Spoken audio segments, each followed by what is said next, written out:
तुमने हमारे दामाद को क्यों मारा? जवाब मांगने गए ससुराल वालों और रिश्तेदारों पर तलवार से हमला, पथराव, कई लोग घायल, कुछ कारों को नुकसान। घटना का वीडियो सोशल मीडिया पर वायरल, पुलिस ने की जांच शुरू। पानी की पाइपलाइन को लेकर पड़ोसियों से झगड़ा हो गया। तुमने गांव के झगड़े में हमारे दामाद को क्यों मारा? इस बारे में पूछताछ करने गए ससुराल वालों और अन्य रिश्तेदारों पर जानलेवा हमला करने की एक चौंकाने वाली घटना डोंबिवली के पास आगासन इलाके में हुई है।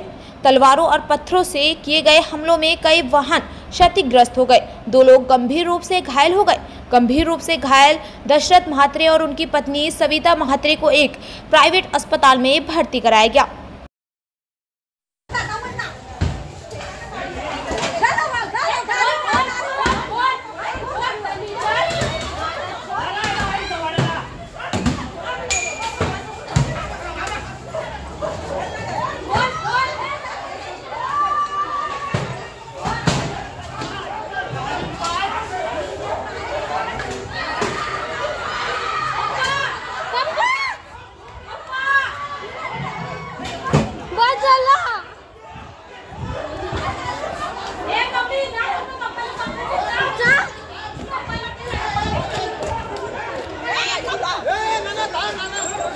गुरु दशरथ म्हात्रे, राहणार सोनारपाडा।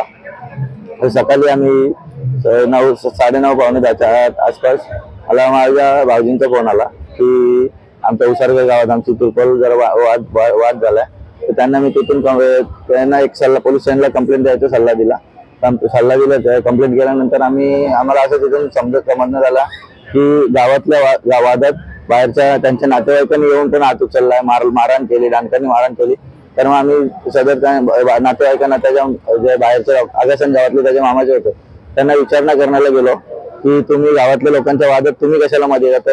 त्यांनी आमचा काही नाही ऐकता आमच्यावर डायरेक्ट अटॅक केला, जीव घेणे हल्ला केला, तलवारीने, डानकांनी, गाड्यांवर दगडफेक केली, त्यांच्या लोखंडी रॉडांनी पण मारहाण केली, तलवारीचे पण माझ्या वडिलांच्या डोक्यात वार आहे, आईचा घसा धरलेला, आईचा घसा त्याच्या एका व्हिडिओमध्ये दुसरं कापण्याचा प्रयत्न करतो। पोलिसांनी कठोर कारवाई करा। पोलिसांनी आता आम्ही एवढ्या गंभीर 3 जणांच्या डोक्यात मार आहे, एकाच्या हातावर वार आहेत, तरी पण 226 गुन्हा दाखल केला। आम्हाला हे मान्य नाहीये। पोलिसांनी आमच्या मागणीला हे करावं आणि 300 गंभीर गुन्हा दाखल करायचा आम्हाला पाहिजे।